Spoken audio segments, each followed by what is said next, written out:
Voici un fait psychologique brutal que tu n'es pas prêt à entendre. Le respect ne se perd pas en une seule erreur. Il s'effrite silencieusement, attitude après attitude, jusqu'au jour où plus personne ne te prend au sérieux. Tes relations, ta carrière, ton image, tout ça dépend d'un seul facteur invisible, le respect que les autres ont pour toi. Et le problème, c'est que la plupart des gens détruisent ce respect chaque jour, avec des comportements qu'ils pensent inoffensifs. Les psychologues appellent ça les signaux de faible valeur sociale.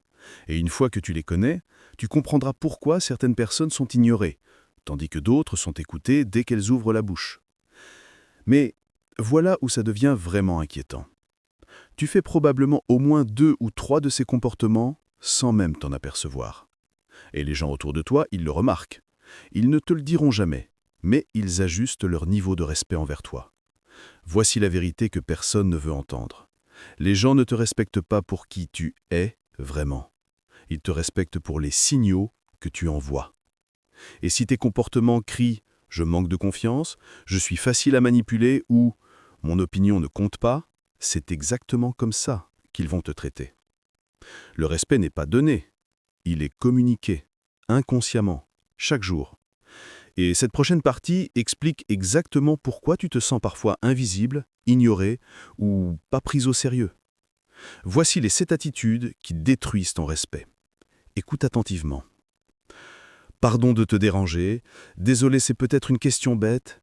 S'excuser constamment envoie un message clair à ton cerveau et à celui des autres. Tu ne mérites pas d'être là. Tu prends de la place que tu n'aurais pas dû prendre. Résultat, les gens commencent à te traiter comme quelqu'un qui dérange, parce que c'est toi qui leur as appris à le faire. Quand tu dis oui à tout, tu crois être généreux. Mais psychologiquement, tu montres que ton temps, ton énergie et tes limites n'ont aucune valeur. Les gens respectent ceux qui savent refuser, parce qu'un oui de quelqu'un qui sait dire non a du poids. Le tien, il devient une évidence qu'on peut exploiter. Tu finis tes phrases par « tu vois ce que je veux dire ?» C'est logique, non ? T'es d'accord ?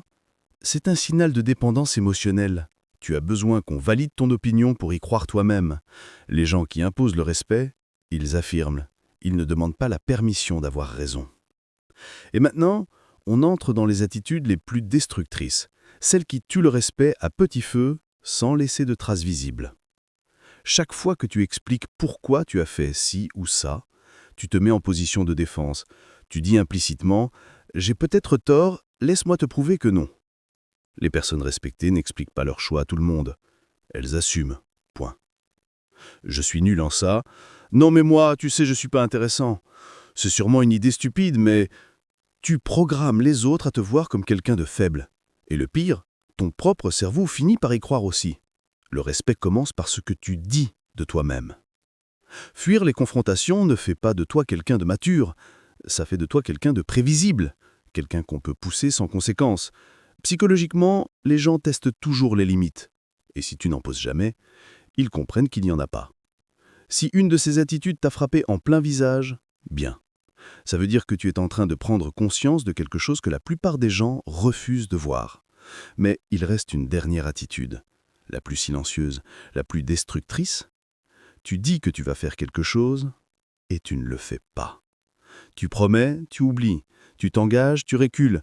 Les gens ne se souviennent pas de ce que tu dis, ils se souviennent de ce que tu fais. Et à chaque incohérence, tu perds un fragment de crédibilité jusqu'à ce que ta parole ne vaille plus rien. Alors comment renverser la tendance ? Commence par un seul changement cette semaine. Tenez une promesse que vous vous êtes faite à vous-même, peu importe laquelle. Le respect extérieur commence toujours par le respect intérieur. Si vous ne te respectez pas toi-même, personne ne le fera à ta place. La majorité des gens vont regarder cette vidéo, hocher la tête et retourner exactement au même comportement demain. Ils vont continuer à s'excuser, à se justifier, à fuir le conflit et de se demander pourquoi personne ne les prend au sérieux. Toi, tu as le choix. Tu peux rester dans le lot ou tu peux décider que ton respect vaut plus que leur confort. Ne sois pas la majorité.